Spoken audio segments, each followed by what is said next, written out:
প্রস্তুতি প্রশিক্ষণ গ্রহণ করে এই মুহূর্তে ওই ফিলিস্তিনের গাজায় পৌঁছা আমাদের জন্য ফরজে আইন।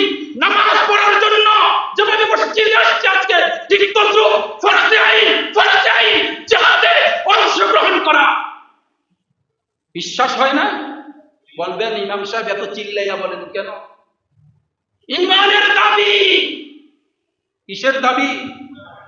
ঈমানের দাবি। হজ ফরজ হলে যেমন আপনি প্লেনে করে মক্কা মদিনা যে আরাবিয়ান খাবার খান, তো আরামের জিনিস, যাকাত ফরজ হয়েছে, টাকা আছে দিয়ে দেন। এই মুহূর্তে বিশ্বের সকল ইসলামিক স্কলার, ইসলামিক পার্লামেন্টের বড় বড় মুফতিয়ানে কেরামদের, আল্লামা জাস্টিস তাকি ইসমাইলি সহ সকল মুফতিয়ানে কেরামের ফতোয়া সকল মুসলমানদের জন্য ফিলিস্তিনে গিয়ে জিহাদ করা, ওই মুসলিম মুসলমানদের পাশে দাঁড়ানো ফরজে আইন। ফরজে কেমন ফরজ? নামাজ পড়া যেমন ফরজ, রমজান মাসে রোজা রাখছি যেমন ফরজ, ঠিক তদ্রুপ ভাবে মুসলমানদের সন্তানরা, মুসলমানের যুবকরা, শক্তিশালী পাওয়ারফুল যুবকরা, তোমরা খেলার জন্য মেতে ওঠো। এখানে যাও, সেখানে যাও, এদেশে যাও, সেদেশে যাও। খেলার জন্য রাষ্ট্রীয়ভাবে তোমাদেরকে বিভিন্ন দেশে লক্ষ লক্ষ কোটি কোটি টাকা খরচ করে পাঠানো হয়। একদল মরদে মুজাহিদ ইসলামের জন্য আসো, ওই ফিলিস্তিনের মুসলমানদের পাশে দাঁড়াও। এই মুহূর্তে ফরজ আইন। নামাজের যেমন ফরজ, রমজান শরীফের রোজা যেমন ফরজ, হজ যেমন তোমার উপর ফরজ, প্রতিটি ফরজ যেমন ভাবে ঠিক তদ্রুপ ভাবে জিহাদ ফি সাবিলিল্লাহ ফরজ আইন। বলি সাবিলুনা আল জিহাদ আল জিহাদ করি না, বলি সাবিলুনা। কি ভয় পান? কারে ভয় পান? আমরা মুসলমান। জিহাদ করতে চান না? নবীর উম্মত মানে দাবি করেন, সুন্নি দাবি করেন। আপনি সুন্নি তো সুন্নি না। সুন্নিদের মনে স্পৃহা থাকবে আহলে সুন্নাত ওয়াল জামাতের আকীদা, আমার নবীর আকীদা যারা বিশ্বাস লালন করে, যারা হৃদয়ে রাখে, তাদের মনে জিহাদ ফি সাবিলিল্লাহ রাখতে হবে। আমি মুহূর্তে জিহাদের জন্য তৈরি হয়ে যাব, জিহাদের রণাঙ্গনে গিয়ে আমি শামিল হব, ইসলামের বিজয় আমি আনব ইনশাআল্লাহ। এই মন মানসিকতা রাখতে হবে।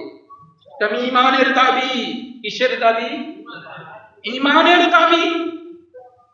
মুহাম্মদুর রাসূলুল্লাহ জিহাদ যুদ্ধ করেছিলেন কিনা? তিনি জিহাদের যুদ্ধের ময়দানের সেনাপতি ছিলেন কিনা? সেনাপ্রধান ছিলেন কিনা? জিহাদের রাহবার ছিলেন কিনা? জিহাদের আমির ছিলেন কিনা?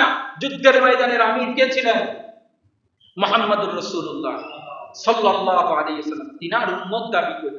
এত কষ্টের উম্মত। ইসলাম এভাবে ভেসে আসে না। ইসলাম রক্তের বিনিময়ে এসেছে, ইসলাম রক্তের স্রোতের বিনিময়ে এসেছে। আরো রক্ত যাবে ইনশাআল্লাহ। একদিন ফিলিস্তিন বিজয় হবে, মসজিদুল আকসা মুসলমানদের দখলে আসবে ইনশাআল্লাহ।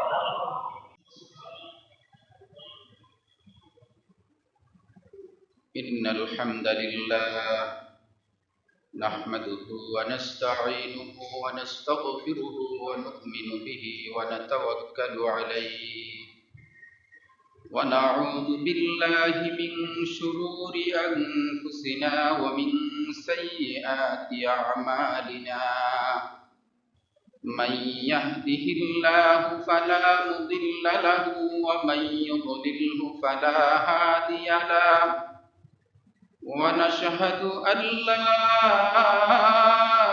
إله إلا الله لا خالق إلا الله لا مالك إلا الله لا رازق إلا الله لا محيي إلا الله ولا مميت إلا الله ونشهد أن سيدنا وسندنا وحبيبنا ومولانا محمدا عبده ورسوله أما بعد أعوذ بالله من الشيطان الرجيم بسم الله الرحمن الرحيم سبحان الذي أسرى بعبده عبده ليلا من المسجد الحرام إلى المسجد الأقصى الذي باركنا حوله لنريه من آياتنا إنه هو السميع البصير. وقال تعالى: يا أيها الذين آمنوا ادخلوا في السلم كافة ولا تتبعوا خطوات الشيطان إنه لكم عدو مبين. وقال رسول الله صلى الله عليه وسلم: من تشبه بقوم فهو منهم، أو كما قال عليه الصلاة والسلام. اللهم صل على محمد وعلى آل محمد كما صليت على إبراهيم وعلى آل إبراهيم إنك حميد مجيد. اللهم بارك على محمد وعلى آل محمد كما باركت على إبراهيم وعلى آل إبراهيم إنك حميد مجيد. بلغ العلا بكماله كشف الدجى بجماله حسنت جميع خصاله صلوا عليه وآله. بلغ العلا بكماله كشف الدجى بجماله حسنت جميع خصاله صلوا عليه وآله. رب زدني علما رب زدني علما رب زدني علما رب اشرح لي صدري ويسر لي أمري واحلل عقدة من لساني يفقهوا قولي.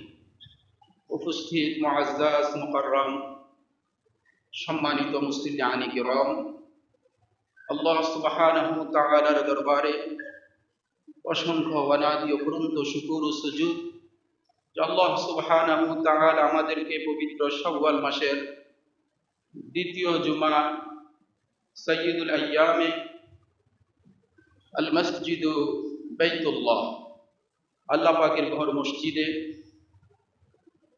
বন্দেগীর জন্য, গোলামির জন্য, সিজদার জন্য, জুমার সালাতের জন্য সমবেত হওয়ার তৌফিক দান করেছেন। সেজন্য আমরা সকলে জবান খুলে আল্লাহ পাকের শিখানো পবিত্র কালিমা পাঠ করি আলহামদুলিল্লাহ। লক্ষ কোটি দুরুদ ও সালাম বর্ষিত হাবিব কিবরিয়া সুলতানুল আম্বিয়া খাতামান নবিয়্যিন রাহমাতাল লিল আলামিন জনাবে মুহাম্মদুর রাসূলুল্লাহ সাল্লাল্লাহু আলাইহি ওয়াসাল্লামের উপর। মুহতারাম হাজিরিন, সারা দুনিয়া ব্যাপী মুসলিম মানবতা আজ খুবই বিষণ্ণ। মুসলমানের হৃদয় আজ বেশি রক্তক্ষরণ। মুসলমান আজ তাকিয়ে আছে কি হচ্ছে আমাদের মুসলমানদের উপর। বিশ্ববাসীদের দিকে তাকিয়ে আছে।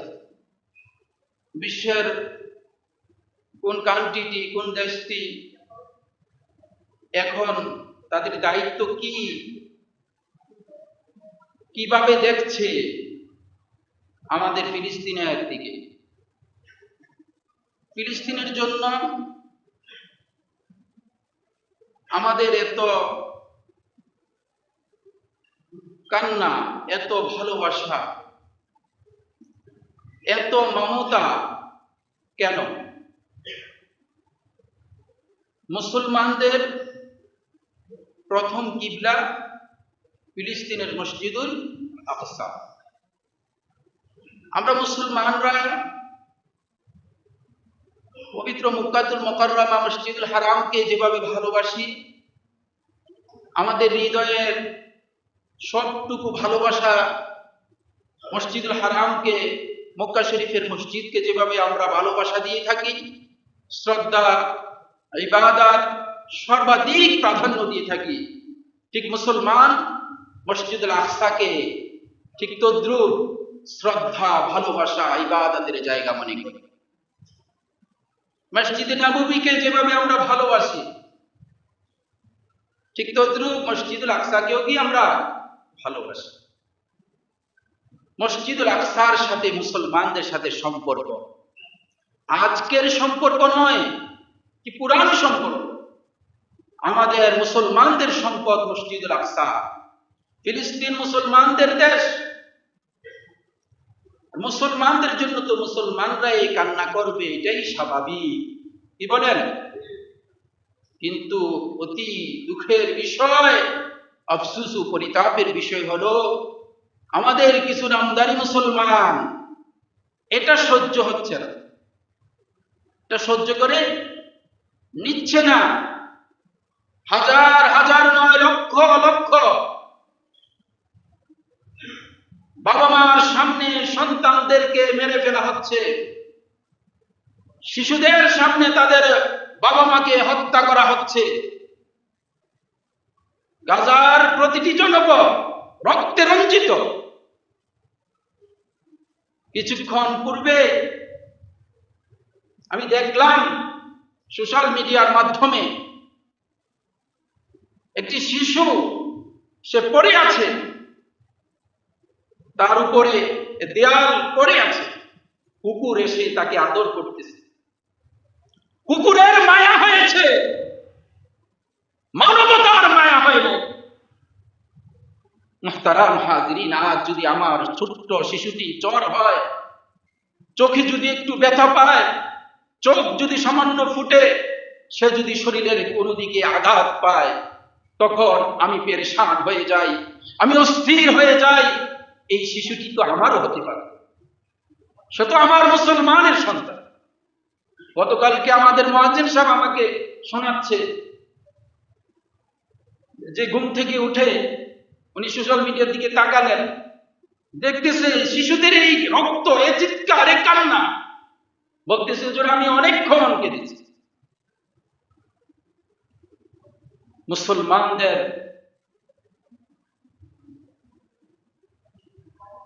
এই করুণ যে অবস্থা, আলহামদুলিল্লাহ আমরা তো বাংলাদেশি মুসলমানরা অনেক ভালো আছি। আমাদের এখন করণীয় কি? আমাদের করণীয় আমরা দেখতেছি কি? আফসোস, খুব আফসোস। আমার গত কিছুদিন পূর্বে আমাদের কুমিল্লা সহ সারা বাংলাদেশের বিভিন্ন জায়গায় ফিলিস্তিনি বিষয়ে প্রতিবাদ হয়েছে, ইসরায়েল আর ইহুদিদের বিরুদ্ধে, তাদের এই বর্বরতার বিরুদ্ধে প্রতিবাদ হয়েছে। কিন্তু আফসোস, প্রতিবাদের এই সিস্টেমটা এক একজন এক এক ব্যানার নিয়ে আসছে, এখানে এক কাতারে মুসলমান হতে পারে না। আফসোস, এক ব্যানারে মুসলমান আসতে পারে না, অথচ সকলে এক কালেমা, এক নবী, এক আল্লাহ, এক কোরআনকে সকলে বিশ্বাস করে। কিন্তু কেন এত ব্যানার? কেন এত ব্যানার? কেন? আমরা কি মুসলমানদের জন্য এক হতে পারবো না? পারবো কিনা? এক যদি হতে না পারি, আমরা বারবার মার খাবো। গোটা দুনিয়ার মুসলমান এক হতে হবে। মুসলমান মুসলমানের ভাই। হাদিসে পাকের মধ্যে আসছে, যদি কোনো মুসলমানের শরীরে কোথাও ব্যথা পায়, সেই ব্যথার সংবাদ যদি তোমার কাছে আসে, তখন তার ব্যথায় তুমিও ব্যথিত হতে হবে। এটাই ঈমানের একটি অংশ। এটাকে আমরা কেন রাজনৈতিক শোডাউন করলাম? একে একজনে এক এক ব্যানার, কেন এমনটা কেন? আলহামদুলিল্লাহ, বাংলাদেশের মুসলমানদের দৃষ্টিভঙ্গি এই ফিলিস্তিন ইস্যুতে পরিবর্তন হয়েছে। আপনারা অনেকে জানেন, অনেকে জানেন না। আগামী দিন আগামী দিন ঢাকায় শাহবাগ থেকে নিয়ে মানিক মিয়া এভিনিউ পর্যন্ত যে ফিলিস্তিনের উদ্দেশ্যে যে একটি প্রতিবাদ হবে, এই প্রতিবাদে কোনো ব্যানার থাকবে না। সকল বাংলাদেশি, সকল মতাদর্শের, সকল মতের, যে দলে করো, দল মত নির্বিশেষে বাংলাদেশে আগামী দিন যে প্রোগ্রামটি হচ্ছে মার্চ ফর গাজা শিরোনামে, আল্লাহ রব্বুল আলামিন এটাকে সারা বিশ্বের জন্য কবুল করুক, সকলে বলি আমিন। যারা পারি মার্চ ফর গাজা এই প্রোগ্রামে অংশগ্রহণ করব, নিজের অবস্থান জানিয়ে দিব। না হয় আগামী 50, 100, 200 বছর পরে এই ইহুদিদের এই বর্বরতার ইতিহাস লেখা হবে। তখন এই কথা লিপিবদ্ধ হবে, বিশ্বের মধ্যে শত শত কোটি মানবতা ছিল, শত শত কোটি মানুষ ছিল, শত কোটি মানুষ ছিল। তারা কি মানুষ ছিল না, নাকি তারা পশু ছিল, নাকি অন্য কিছু ছিল? তখন আপনি কি জবাব দিবেন? কাল কিয়ামতের ময়দানে কি জবাব দিবেন? আপনার নামটি ইতিহাসে লেখা হবে। আপনি তো মুসলমান, আপনি বাঙালি হন, আপনি ইরাকের হন, আপনি ইরানের হন, আপনি আমেরিকার হন, আপনি যেখানের হন, আপনি তো মুসলমান। মুসলমান হিসাবে আল্লাহ পাকের আদালতে কি জবাব দেবেন? কি জবাব দেবেন? আমি আমার রাজনৈতিক ব্যানারের জবাব দেব? রাজনৈতিক ব্যানার নিয়ে গেছি তো রাজনৈতিক দলকে বাড়ি করার জন্য। কি বলেন ভাই? আমাদের তো দরকার ছিল আমরা সকলে মিলে বাংলাদেশের সকল মুসলিমরা এই প্রতিবাদ জানানো, দল মত নির্বিশেষে। আলহামদুলিল্লাহ আগামী দিন সকল দলের, সকল মতের মানুষেরা আলহামদুলিল্লাহ এই আয়োজন করেছে। আমরা যারা পারি ঈমানের দাবি নিয়ে আমরা যাবো তো ইনশাআল্লাহ। শুধু যাইলে হবে না, প্রতিবাদ করলে হবে না। খুব দুঃখের বিষয়, 1 নম্বর দুঃখ হলো বিভিন্ন ব্যানার নিয়ে যাই নিজের দলকে বাড়ি করার জন্য, দলের সুনাম দেখানোর জন্য। 2 নম্বর দুঃখ কি, আমার ব্যক্তি জীবনে, পারিবারিক জীবনে, সামাজিক জীবনে আমি আমার মুসলমানদের রক্ত খাচ্ছি। কিভাবে? আমি ওই ইসরায়েলি ইহুদিদের পণ্য, আমি আমার ঘুম থেকে উঠে তাদের পণ্য দিয়ে আমি ওয়াশরুমে দাঁত ব্রাশ করি, তাদের পণ্য দিয়ে আমার দিনটা শুরু করি কিনা? বলেন না, করি কিনা? ইউনিলিভারের মাল কিনি কিনা? হ্যাঁ, ঘরের মধ্যে আছে কিনা? আমরা এই যে এটা থেকে যে উপার্জন, যে লাভ, যে পয়সা পাচ্ছে, এই পয়সা দিয়ে আমার মুসলমান ভাইদেরকে ঝাঁঝরা করে ফেলা হচ্ছে। এগুলো দিয়ে বুলেট কিনা হচ্ছে, বোমা কিনা হচ্ছে। আমরা জাগ্রত হতে হবে, আমাদের বিবেককে জাগ্রত করি। ও আমার মা বোনরা, প্রসাধনী ব্যবহার করো, সমস্যা নেই। ইউনিলিভারের প্রসাধনী তোমার পায়ে ধরে বলি, এই প্রসাধনী তুমি বয়কট করো। ফেয়ার অ্যান্ড লাভলি ছাড়া কি তোমার চেহারা ফর্সা হবে না? চেহারার সৌন্দর্য নষ্ট হয়ে যাবে। তুমি 5 বেলা ওযু করো, কোন প্রসাধনী, কোন ফেয়ার অ্যান্ড লাভলি ব্যবহার করতে হবে না। তোমার চেহারায় আল্লাহ প্রদত্ত নূর আসবে। মা বোনদের পায়ে ধরে বলি, বাপ ভাইদেরকে বলতেছি, মা বোনদেরকে বুঝান, তাদের প্রসাধনী, সাবান, বিভিন্ন কিছু, লোশন, ক্রিম, কত কসমেটিক আইটেম, এই প্রসাধনী আইটেম গুলা কি আমার দেশের কি প্রসাধনী আইটেম নেই? এই প্রসাধনীর এই পয়সা, 2 পয়সা লাভ হয় তাদের। এই লভ্যাংশ দিয়ে আমার মুসলমানদেরকে রক্তক্ষরণ করা হয়, আমার মুসলমানের সন্তানদেরকে রক্তাক্ত করা হয়, মেরে ফেলা হয়। বলুন কিনা হয় এগুলা দিয়ে? অস্ত্র কিনা হয় এগুলা দিয়ে? পৃথিবীর ইতিহাসে এই নির্লজ্জতা, এই শহরটি গাজার, এই শহরটি কিভাবে তারা উড়িয়ে দিল, চূর্ণ বিচূর্ণ করল। বিবেককে কি জাগ্রত করতে পারি না? আমরা তো মুসলমান, আমরা মুসলমান। আফসোস, আমরা পানীয় খাই তাদের, শুধু আমরা কোকা-কোলা চিনি, আরো কত পানীয়, পেপসি আছে না, আবার পানির মধ্যে বলেন না পানি পানি কিনলে আরো একোপিনা, আরো এমন আছে কিনা, এগুলা খাই কিনা। এখানে যারা রেস্টুরেন্টের মালিক আছে, আপনাদের সমীপে দরখাস্ত, আকুল আবেদন, রাখবেন না। যারা দোকানে, কনফেকশনারি দোকানে, মুদি দোকানে, বিভিন্ন পানীয় দোকানে আপনারা এগুলা বিক্রয় করেন, এগুলা অফ করে দেন। বাংলাদেশিটা রাখেন, চলবে। বাংলাদেশি মৌজু কোম্পানির এত মৌজু চলে, দিতে পারে না, বেশি চলে এখন। কোকের পরিবর্তে, কোকা-কোলার পরিবর্তে মৌজু ব্যবহার করে, মৌজু মানুষই নেয়, গ্রহণ করে নিচ্ছে। আর অন্য আছে, এগুলো না খাওয়া ভালো, যেহেতু অভ্যাস, অন্যটা খান, মৌজু খান। এরপরে ইউর কলা আছে, আর কোনটা কোনটা আছে, এতটুকু প্রতিবাদ তো করতে পারে। আমাদের তো উচিত প্রশিক্ষণ গ্রহণ করে এই মুহূর্তে ওই ফিলিস্তিনের গাজায় পৌঁছা আমাদের জন্য ফরজে আইন, নামাজ পড়ার জন্য যেভাবে মসজিদে আসছে আজকে, ঠিক তদ্রুপ ফরজে আইন জিহাদে অংশগ্রহণ করা। বিশ্বাস হয় না? বলবেন ইমাম সাহেব এত চিল্লাইয়া বলেন কেন? ইমানের দাবি। কিসের দাবি? ইমানের দাবি। হজ ফরজ হলে যেমন আপনি প্লেনে করে মক্কা মদিনা যে আরামে আরাবিয়ান খাবার খান, তো আরামের জিনিস, যাকাত ফরজ হয়েছে, টাকা আছে দিয়ে দেন।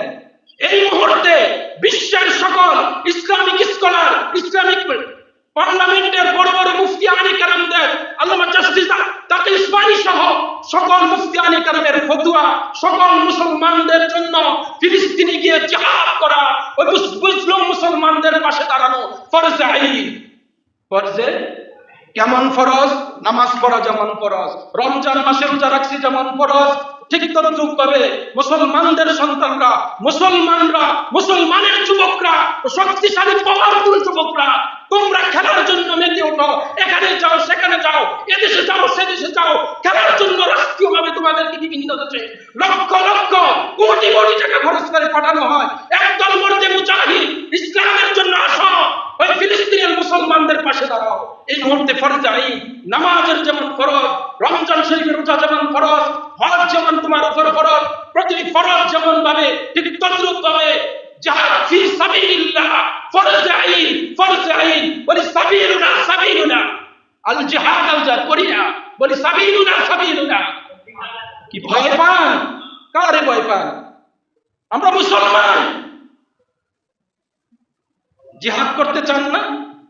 নবীর উম্মত মানে দাবি করেন, সুন্নি দাবি করেন। আপনি সুন্নি তো সুন্নি না। সুন্নিদের মনে স্পৃহা থাকবে আহলে সুন্নাত ওয়াল জামাতের আকীদা, আমার নবীর আকীদা যারা বিশ্বাস লালন করে, যারা হৃদয়ে রাখে, তাদের মনে জিহাদ ফি সাবিলিল্লাহ রাখতে হবে।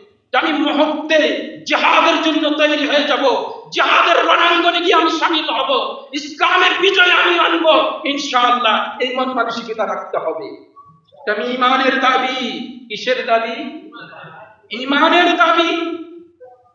মুহাম্মদুর রাসূলুল্লাহ জিহাদ যুদ্ধ করেছিলেন কিনা? তিনি জিহাদের যুদ্ধের ময়দানের সেনাপতি ছিলেন কিনা? সেনাপ্রধান ছিলেন কিনা? জিহাদের রাহবার ছিলেন কিনা? জিহাদের আমির ছিলেন কিনা? যুদ্ধের ময়দানের আমির কে ছিলেন? মুহাম্মদুর রাসূলুল্লাহ সাল্লাল্লাহু আলাইহি ওয়াসাল্লাম। তিনার উম্মত দাবি করে, এত কষ্টের উম্মত। ইসলাম এভাবে ভেসে আসে না। ইসলাম রক্তের বিনিময়ে এসেছে, ইসলাম রক্তের স্রোতের বিনিময়ে এসেছে। আরো রক্ত যাবে ইনশাআল্লাহ। একদিন ফিলিস্তিন বিজয় হবে, মসজিদুল আকসা মুসলমানদের দখলে আসবে ইনশাআল্লাহ। বুঝে আসে না আমাদের বুঝে আসে না, কিন্তু ইহুদিদের বুঝে আসছে। আমি যে আয়াতে কারিমা তিলাওয়াত করেছি, সূরা বনী ইসরাঈলের প্রথম আয়াত, এই আয়াতের মধ্যে আল্লাযী বারাকনা হাওলা এই কথাটি আসছে। মহান রব বলেন, আমি মসজিদুল আকসার আশপাশ পুরোটা বরকতে ভরপুর করে রেখেছি। এই বরকতময় জায়গা দখল করার জন্য ইহুদিদের বুঝে আসছে, আমার আপনার আমরা মুসলমানদের বুঝে আসে, আমাদের বুঝে আসে না, আমাদের বুঝে আসে নাই, তাদের বুঝে আসছে। এই আয়াতের তাফসীর, এই আয়াতের বিশ্লেষণ ব্যাখ্যা ওই ইহুদিদের বুঝে আসছে, কিন্তু আমাদের বুঝে আসে নাই। আফসোস, আমাদের পোড়া কপাল। মুহতারাম হাজিরিন, ফিলিস্তিনের জন্য মন মানসিকতা তৈরি থাকতে হবে। আমাদের দেশে এমন কোনো নিয়ম নাই যে কমপক্ষে এই ইহুদিদেরকে ঘৃণা করতে পারবো তো? মনের মধ্যে তাদের ঘৃণা, এটা আমি কিভাবে বুঝবো? আমরা কিভাবে বুঝবো? তাদের পণ্যগুলা বয়কট করবো। তাদের পণ্য কি করবো? বয়কট করবো।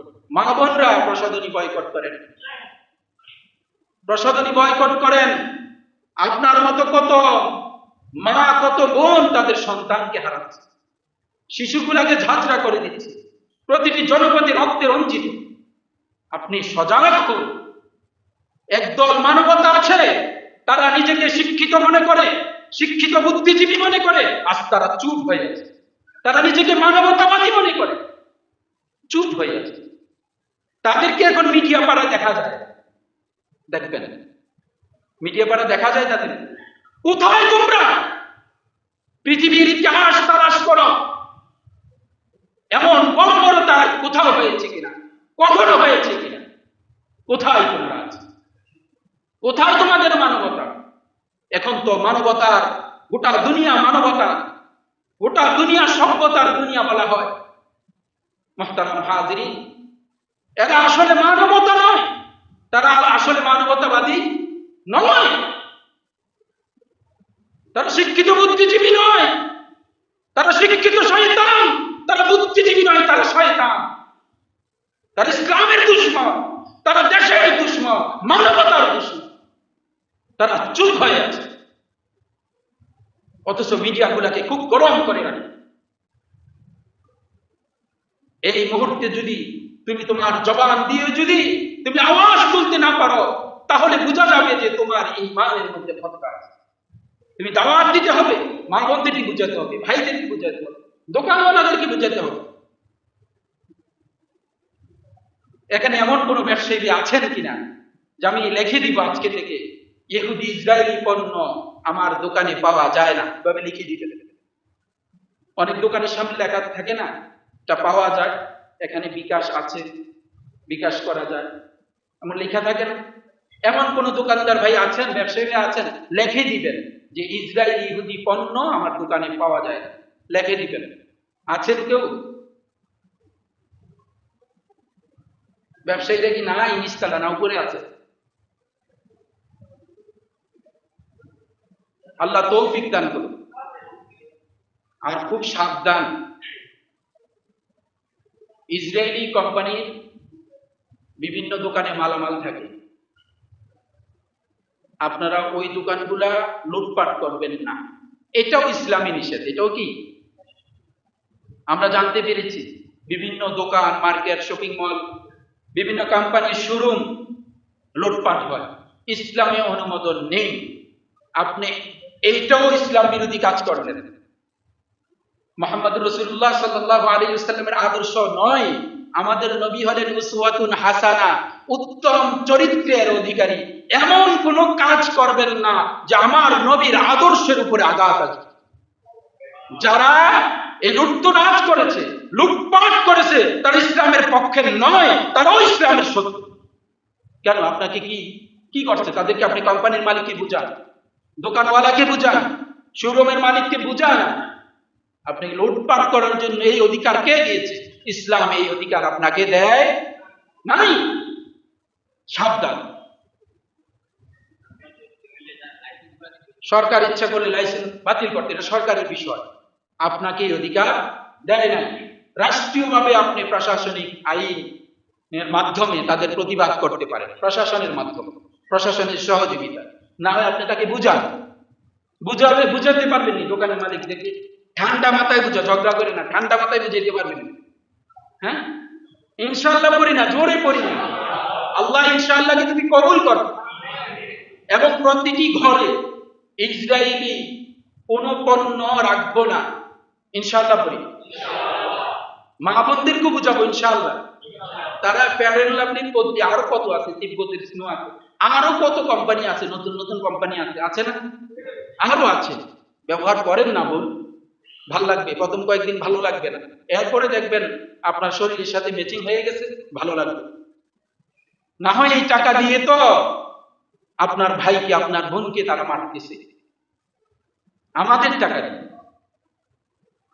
আমাদের টাকা দিয়ে। সেজন্য আমরা খুব সতর্ক থাকবো তো ইনশাআল্লাহ। আরেকটি বিষয়, আগামী কয়েকদিনে পরে পহেলা বৈশাখ আসতেছে না? পহেলা বৈশাখে কিশোর নামে পহেলা বৈশাখ পালন হয়, মঙ্গল শোভাযাত্রা, মঙ্গল শোভাযাত্রা এই নামে হয় না, এই শিরোনামে হয় না, আপনারা জানেন। এই মঙ্গল শোভাযাত্রা, এই ব্যানারের পাশে দেখবেন একটা পেঁচার ছবি। কার ছবি? এই পেঁচা হিন্দু সংস্কৃতির, হিন্দু ধর্মের একটি পূজা। এই পেঁচাকে উদ্দেশ্য করে, এটা হলো একটা দেবী, এটাকে উদ্দেশ্য করে একটা পূজা উদযাপন হয়, এই দেবীকে উদ্দেশ্য করে। কথা বুঝে আসছে? এই পহেলা বৈশাখের সাথে বাঙালি সংস্কৃতির সাথে সম্পর্ক হলো ব্যবসায়িকদের সম্পর্ক। ব্যবসায়িকরা এই বৈশাখের 1 তারিখে আগে হালখাতা দিত। কি দিত? মুরব্বী বাবারা হালখাতা চিনবে, নতুনরা চিনবে না। এটার সাথে ওই যে আমাদের গ্রামগঞ্জে কৃষক চাষাবাদ যারা, তাদের ধান উঠত, ধান বিক্রি করে দোকানের বকেয়া পরিশোধ করত, অথবা যেটুকু পারত এতটুকু করত, বাকিটা বকেয়া থেকে যেত। এই দোকানের এই একটা সংস্কৃতি ছিল হালখাতা। এই হালখাতাকে বাদ দিয়ে, হালখাতাটা শতবর্ষীয় একটি সংস্কৃতি, বাঙালি সংস্কৃতি। দেখা যায় যে গত কয়েক যুগ পূর্ব থেকে এই হালখাতাকে বাদ দিয়ে বর্তমানে একটি খুব কৌশলে এই মঙ্গল শোভাযাত্রার নামে এই পূজা মুসলমানদের জন্য উপহার দিয়ে ফেলছে। নাউযুবিল্লাহ। মঙ্গল শোভাযাত্রা, আমরা মুমিন মুসলমান যারা, তারা মঙ্গল কার কাছে চাবো? বলেন, কার কাছে চাবো? মঙ্গল চাওয়ার একটি নির্ধারিত, আল্লাহ প্রদত্ত আমাদেরকে লাইলাতুল কদর দিয়েছে। হ্যাঁ, তুমি শান্তি চাও, মঙ্গল চাও, যা চাওয়ার চাও, কিন্তু এই পহেলা বৈশাখে মঙ্গল কামনা করে যারা রেলি করে, তারা শিরিক করে। কি করে? আল্লাহর সাথে শিরিক করে। চাবো কার কাছে? না কোনো দেবদেবীর কাছে। বলেন, মঙ্গল শোভাযাত্রার এই নামে এটা যখন শুরু করে, তখন এই মঙ্গল শোভাযাত্রার একটি গান গায়, রবীন্দ্রনাথ গান, এটা দিয়ে নাকি শুরু করে। এরপরে হাঁটে বাঙালি সংস্কৃতি। না, বাঙালি সংস্কৃতি না, এটা আমাদের উপর চাপিয়ে দিয়েছে এক জাতীয় দল। এটা বাঙালি সংস্কৃতি হতে পারে না। এদেশ বিশ্বের মানচিত্রে বিশ্বের সর্ববৃহৎ মুসলিম দ্বিতীয় কান্ট্রি, সর্ববৃহৎ দ্বিতীয় মুসলিম কান্ট্রি, সর্ববৃহৎ দ্বিতীয় বিশ্ব মুসলিম দেশে এই দেশ। এদেশের মধ্যে হিন্দু সংস্কৃতি কখনো হতে পারে না। হিন্দুরা হিন্দুদের এই পূজা পালন করবে মঙ্গল শোভাযাত্রার নামে। এই পেঁচার কাছে তারা চাবে, তারা এই পেঁচার কাছে চায়। মুসলমান কখনো চাইতে পারে না, তা মুসলমানের ধর্মে নেই, তা শিরিক হবে। এটা আগে ছিল না, আমার আগের মুসলমানরা এটা করতো না। মুসলমানরা তো এই শিরকের বিরুদ্ধে বাংলাদেশ করেছে। এই বাংলাদেশ তো করেছে হযরত শাহজালাল ইয়ামিনী রাহমাতুল্লাহ আলাইহি। এই বাংলাদেশের মধ্যে ইসলাম প্রতিষ্ঠা করেছে কে? হযরত শাহজালাল ইয়ামিনী রাহমাতুল্লাহ। ওই শিরকি গুরু গোবিন্দ, তাকে সে নস্যাৎ করেছে, ধ্বংস করে দিয়েছে। ইসলামের হযরতে শাহজালাল ইয়ামিনী রাহমাতুল্লাহ আলাইহি, তিনার মেহনতের ফসল আমরা এই শাহজালাল ইয়ামিনী রাহমাতুল্লাহ আলাইহির এই পবিত্র ভূখণ্ডে শিরিক হবে, আর শিরিকের এই মিছিলে মুসলমান শিক্ষিতরা লাইন ধরে কাতার ধরে দাঁড়িয়ে র্যালি করবে, এটা তো মুমিন কখনো বরদাস্ত করতে পারে না। মুমিন এটা কখনো করতে পারে না। রাষ্ট্র সংস্কার চলতেছে, এই মিম্বর থেকে রাষ্ট্রপ্রধানদের নিকট দাবি জানাচ্ছি, এই সংস্কৃতি মুসলমানদের সংস্কৃতি নয়, এটাকে মুসলমানদেরকে এটা থেকে পৃথক করে ফেলুন। এটা হিন্দুদের ধর্মের কাজ, তারা এই ধর্ম এইভাবে পালন করুক। পয়লা বৈশাখের দিন তারা পেঁচাকে যেটা ইচ্ছা সেটা করুক, কিন্তু মুসলমান এটা না করুক, এটা আমাদের দাবি। কি বলেন?